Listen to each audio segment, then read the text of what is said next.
Welcome to the Vidcast sampler of Nightfall, a collection of science fiction short stories set in the world of Dusk by Ashanti Luke. You can find out more about Dusk and Nightfall at www.ashantiluke.com. You can join my author page on Facebook or follow me on Twitter at Ashanti Luke. Dusk is currently available at all major e-bookstores. This vidcast of Nightfall contains violence and adult situations, and listener discretion is advised.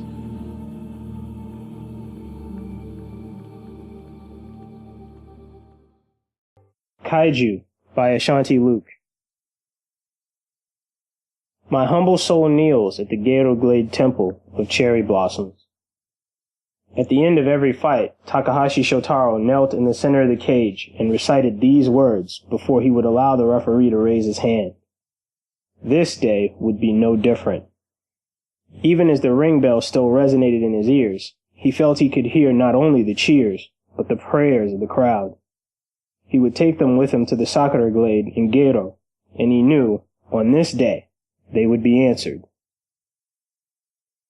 After the cataclysm, hollow streams of giant monsters destroying civilization weren't as entertaining, but the people still watched him. He was Kaiju, the showstopper. Like the monsters of old, he destroyed everything and everyone in his path. For 8 years, he had held the uni middleweight fighting title. Before the cataclysm, the title had been contested by most of the countries in the unified nations. The title had remained in Japan for 10 years, but now only Korea, China, Hong Kong, Macau, Kamchatka, and the Ukraine still vied for the title, longing to take it to their own countries. After the entire Earth shook, volcanoes erupted and earthquakes rocked Japan. Tsunamis buffeted the eastern shore, and all the coasts flooded. For a while, they thought all of Japan would sink into the ocean.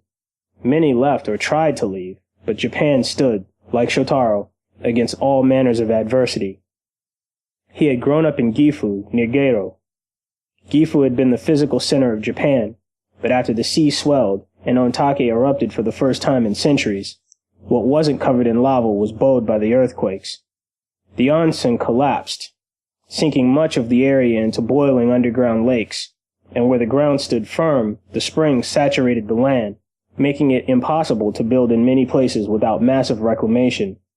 Gifu was home, but it was no longer hospitable. People still lived there, but those who did not understand the old ways learned quickly, or they died. Shotaro had had more title defenses in the last year than he had had in all the time before the destruction. The fights kept him from his home, but the people of Gifu who came to the press conferences and autograph signings said the cherry blossoms were the size of rice bowls, and that the koi that lived in some of the pools were immortal. He did not believe most of the stories, but he wanted to. No one knew what caused the cataclysm. Communication channels to the unified nations fell apart after the world shook. Many thought it was a terrorist act, an act of revolution against the world government that was stifling in its benevolence. Some of the elders said that the earth herself was punishing humanity for its arrogance. Any resources from Eros to the limit marker had been brought back to Earth, but it hadn't been enough. By the time the ships had arrived home, the damage had been done. The resulting collapse of the world government forced everyone to fend for themselves. The Japanese had always loved fighting, but now they embraced it, as if the sport itself was a testament to the resilience of humanity. Tokyo, which had its name changed back to Edo, was now half underwater. Kanagawa and Chiba were mostly swamps and marshland now, and what industry and commerce had survived the fury of the cataclysm was now faltering. They had sought aid from Taiwan, which had remained a fringe state separate from the Uni with its own infrastructure. But with food, supplies, and stability came the influence of Lao Tao.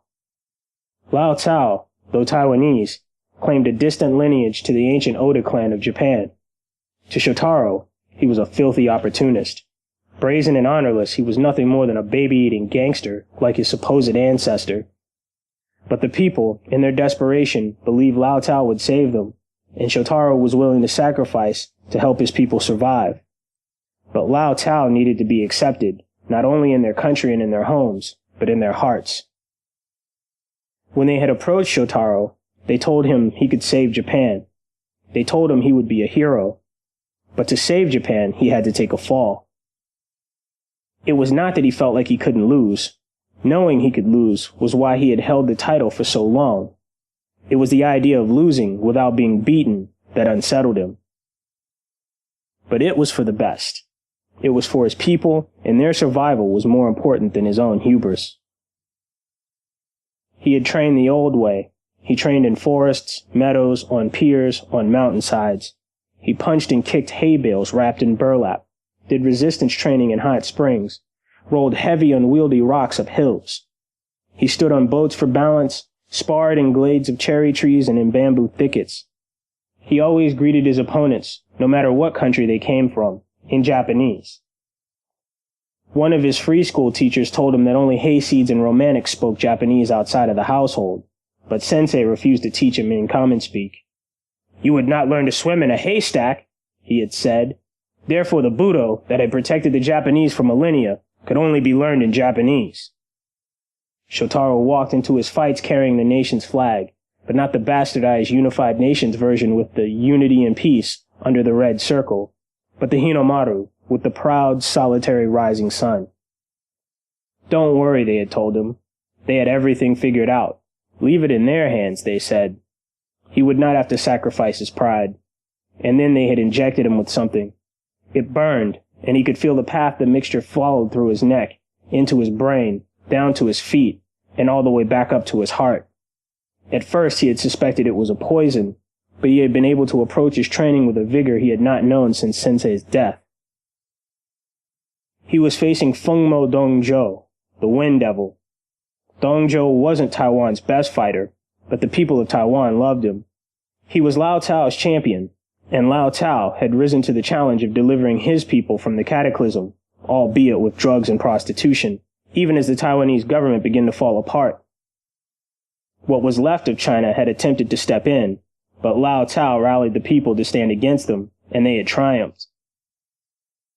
It was his heart Shotaro could feel now, pounding against his chest, as if this was his first fight in the cage. He had controlled the first round, but he could not shake loose an odd feeling of dread.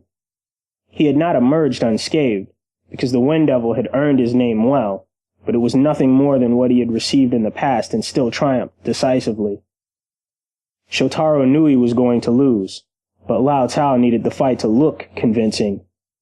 That was simple enough, so why this feeling of imminent doom? With each strike, with each takedown, Shotaro was worried he would make a mistake. Dongzhou's strikes were fast, his kicks faster, and his grip was legendary, but he was no champion. Shotaro could see in Dongzhou's eyes that even he knew this. The Wind Devil preyed on fear. Shotaro knew little of his opponent before the cataclysm, but he could feel it. Whatever fear Dongzhou could sense, he would capitalize on. So why was Shotaro feeding him? Why couldn't he shake this anxiety? The bell for the second round rang, and Dongzhou threw the first punch. He led with a jab, and Shotaro weaved, but the kicks came. They were fast, but Shotaro had seen fast kicks before. That was what his brain told him. But his heart told him it was too much. He gasped, moved too slow, and a second kick clipped his shoulder as he reeled away from the first. Shotaro pulled his feet beneath him, and again another gasp gripped him. He shot a leg kick at the advancing Dongzhou and followed with a right hand. He desperately needed that punch to land because it was his only hope to win. Or was it? He was Kaiju, the Gifu bathhouse beast. He was the lava-mouthed monster. He could feel the bamboo smashing into his extended wrist and the sakura glade even as he winged the punch at his opponent. He could hear Sensei clearly barking in his ear. "Harinazumi, are you a wolf or a hedgehog? Even a monkey fights with more pride. Again!" Something hit him in his nose, snapped his head back, and he retreated again. And then a rage filled him. He wanted nothing more than to eat his opponent head first. Dongzhou pursued him, but Shotaro sidestepped, parried the advance, and brought a hammer fist over Dongzhou's extended arm. Dongjo dodged backwards, lifting his leg to check what he thought was another leg kick, but Shotaro, possessed with murderous intent, had only lifted his leg to leap at the circular cage. He bounded off the cage, raising his knee, and caught Dongjo under his armpit. As he came down, he brought another hammer fist with him, this time finding his mark. As his feet hit the ground, he followed with an overhand elbow. Dongjo blocked, and Shotaro lifted his leg and extended it into Dongjo's midsection, sending him to the mat. The crowd cheered. This was the showstopper, the beast. This was the rising sun they knew. Shotaro lunged at his opponent, but he could feel doubt sinking from his forehead, down through his neck and torso, and settling in his hips like a burning canker. His legs gave as he advanced, and he fell onto Dongjo, who fired a defensive elbow into Shotaro's collarbone and wrapped his legs around him. The breath left his body, and his heart shrank with fear of losing here in front of all these people. He wanted to cry. He would lose and let his people down. He was ashamed of his tears, and he needed to hide them. Shotaro was a private man. He stayed to himself. In the cage, he had a minimal corner staff. Few coaches could fill the shoes of sensei, and even fewer tried. The few friends he had outside of fighting called him the lone wolf. There was never a shortage of women for company. There was never a shortage of men to drink with. There was never a shortage of either to accompany him in a karaoke duet. But even though his disposition was honed to keen resolve in the forest of Gero, under the shroud of too much sake, those close to him had often seen Shotaro shed tears for a world he had never known, that he could never know. But he was never ashamed of his tears, not once. They were as much a part of him as his fists, his feet, his elbows, his knees. So what was this? This was just another brand of fear, and a cheap one. The Azo wolf was destroyed by greed, by ignorance, and by fear, Sensei had said. Fear is a guide. It is a valet to carry your baggage through harm's way. If it is not, it is your master. That is all. This is what Shotaro had been taught. But he covered his face anyway, exposing his neck, and relieving just enough pressure on his opponent's chest to get rolled over onto his side. As Dongjo rolled on top of him, Shotaro felt an elbow smash into his collarbone. There was a sickening snap that sent a glacial shard of pain from his shoulder through his neck and into his jawbone. The pain reminded Shotaro of himself, and he punched instinctively. His gloved fist connected with jaw, and as he followed with his other hand, he felt Dongjo's Herculean grip around his wrist. Dongjo tried to turn his body to lock Shotaro's arm, but Shotaro rolled with him. He was able to free his legs and free his arm, but by the time he got to his side, he could feel Dongjo's solid bicep pressing into his throat and sliding slowly across his neck. Shotaro tucked his chin, but the muscles in his neck pulled at his shattered collarbone, and a fog spread up his neck and through his head, blanketing his vision. Pain shot through his body, and with the pain came more of the fear. He wanted nothing more than the pain to stop. He could feel himself lifting his hand to tap, to signal the referee he could take no more. He had felt pain before, real pain, not just the pain of slivers of frayed bamboo digging into inexperienced flesh, not just the pain of struggling to free your carotid from someone's murderous grasp. Sensei believed real pain was important in training. Pain is a blessing, he had said. It is a sounding epiphany to your brain from the gods themselves that you are not dead and you need to get the hell out of the way. Pain outside the cage means no one inside the cage can truly hurt you.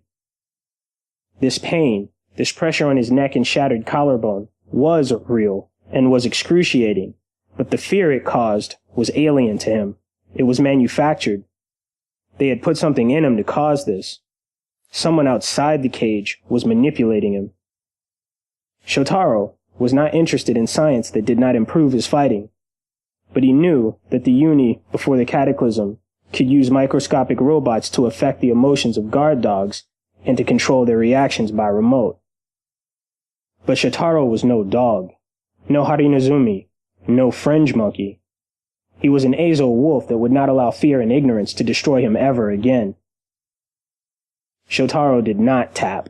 He reeled in the pain, He relished it, consumed it, allowed it to fill his body. He let the pain overtake his fear. Shotaro felt something gripping the inside of his head even as the fear was eclipsed by the pain and his own rancor. He felt another welling behind his right eye, but as he shifted his weight to gain leverage, he saw the moisture that fell from his eye was too thick to be a tear, and it was red. And then Dong-Jo's hold on Shotaro's neck began to loosen. It was still tight, but there was enough give for Shotaro to gain control over Dong-Jo's wrist. And finally, the pressure was gone, but something slammed into Shotaro's collarbone, and then it hit him again, and then again.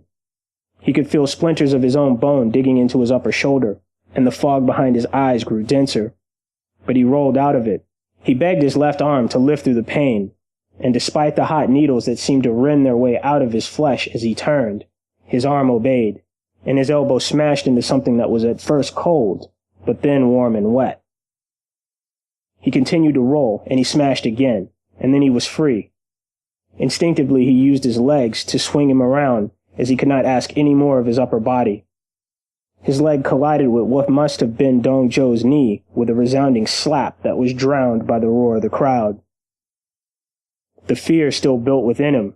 It still caused his fingers and toes to tense with anxiety, but it was no longer his master. This day, it could not even carry his bags. So even though he could not feel his legs, even though his lungs seemed to collapse as he lifted himself, Shotaro stood. But Dong-Jo had already moved beneath him, and he fired a side-sweeping knee into Shotaro's ribs. The knee stumbled him, and as the air left his body completely, Shotaro felt the welling again, this time filling his entire sinus cavity. Another strike came, and he blocked, but gasping for breath, with thick, briny fluid blocking his nasal passage and filling his throat, Shotaro could not stop the strike that followed. An uppercut collided with his ribs, sending his back against the cage. A chill coursed through Shotaro's left arm, up his neck, and across his jawline. It felt like Dong-Jo had reached into his chest and was now squeezing his heart. He had nothing left.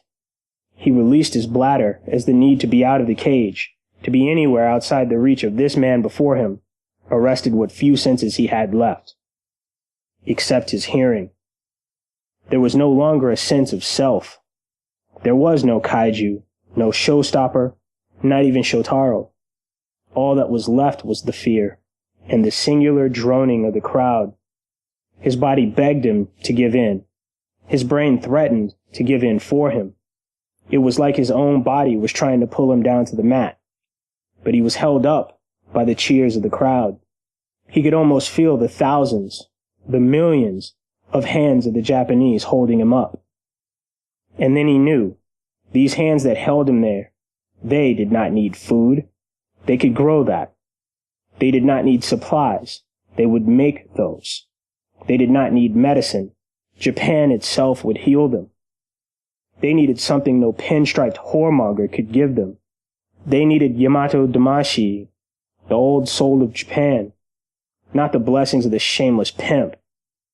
Shotaro's people had invested in him their hopes, their very spirit, their faith, all these years, even before the cataclysm, but he had sold it for much less than silver. They would stand the way they always had, on their own feet. And what hold the fear had over his vision gave way, and he saw a blinding axe kick coming down over his disintegrated collarbone. The hands pushed him from the cage. They rolled him away from the attack, and Shotaro spun from under the kick. Dong-Jo's weight brought him forward as he missed, and even though he saw Shotaro's right hand swinging toward him, he could only throw up his hands to defend. But what should have been a punch slowed and hooked his guard, bringing it down with the torque from Shotaro's spin, exposing the back of Dong-Jo's head to a vicious spinning back fist. The shock sent waves of writhing darkness through Dong-Jo's vision, and he reeled with the punch, but Shotaro planted his foot and spun again, this time leaping into the air. Dong-Jo instinctively shot up his left hand as he reeled away, but Shotaro was already in the air, bringing his right fist around in an overhand arc like the blade of a scythe. His fist smashed into Dong-Jo's face, and a plume of blood erupted from his nose as his body lost its ability to hold itself up. The Wind Devil collapsed onto his knee, slumped backward against the cage, and rebounded face first, flopping insensate to the mat. Shotaro stood over his fallen opponent. The announcers and coaches stormed the cage even as the referee called for the bell. Shotaro felt himself raising his right hand even as the sensation in it flooded out of him. A numbness spread from his center outward, overshadowing even the fury that commanded his neck and left shoulder. There was a thick fluid running from both eyes now, and he could taste the metallic sludge draining into his throat from his sinus cavity. Had dizziness not filled his head, he might have felt himself teeter on his right leg. His brain felt like it was pounding against his skull, throbbing with the chanting of the crowd around him. Kaiju! Kaiju! He fought the pounding in his head, but now the bell had rung. It was overwhelming. And then the chant began to fade, and even as the officials and his corner staff rushed in to congratulate him, the circular cage stretched out in all directions until nothing was left.